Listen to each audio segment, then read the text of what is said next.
L'enlèvement, c'est quoi? L'enlèvement, c'est la deuxième venue de Christ après son incarnation. Sa première venue, Jésus-Christ est venu comme un homme. Il est mort, il est ressuscité. L'enlèvement, ce n'est pas cela.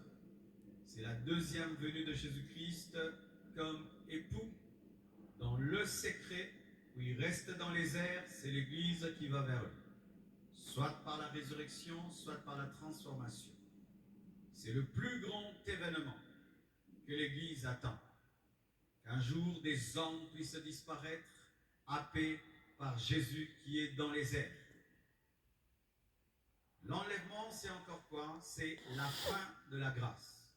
Nous sommes sous la grâce, où il suffit seulement de croire, tu es sauvé. Tu crois en Jésus, tu es sauvé. Et lorsque l'enlèvement aura lieu, ce sera la fin de la grâce, ce sera la tribulation. Et là, ceux qui vont croire devront payer de leur vie, seront décapités, tourmentés, mourront de faim pour entrer dans le millénium. L'enlèvement, c'est encore quoi?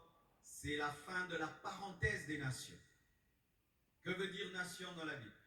Nation dans la Bible, c'est toutes les autres nations hormis Israël.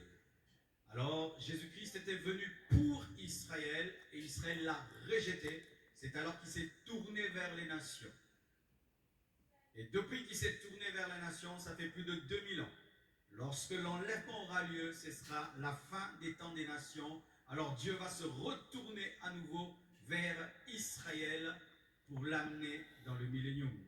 L'enlèvement. L'enlèvement, c'est un mariage avec Jésus. Pour l'instant, nous sommes fiancés de Jésus, mais par l'enlèvement, notre mariage aura bel et bien lieu par 7 ans de noces.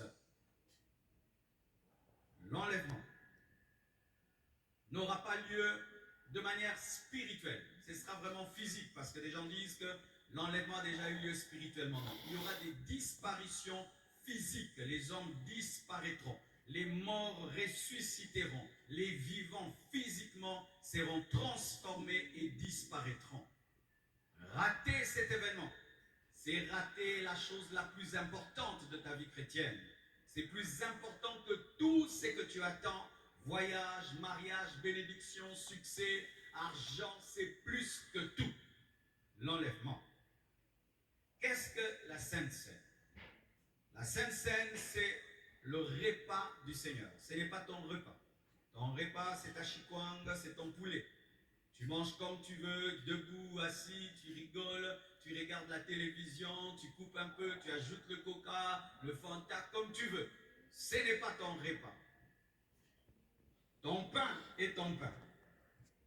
Ton jus est ton jus. Mais une fois que tu dis que maintenant je vais faire la Sainte Seine et ce pain symbolise le corps de Jésus et ce jus symbolise le sang, ce n'est plus ton repas et ça devient surnaturel. C'est le repas du Seigneur et c'est le saint repas, sainte Seine, saint repas, sainte communion. Pourquoi? Parce que par ce repas nous communions avec Dieu et avec l'Église, avec nos frères. C'est un repas qui est saint pour les saints. C'est un repas saint pour les saints. C'est un repas qui exige l'unité. Par exemple, si vous voulez faire la Sainte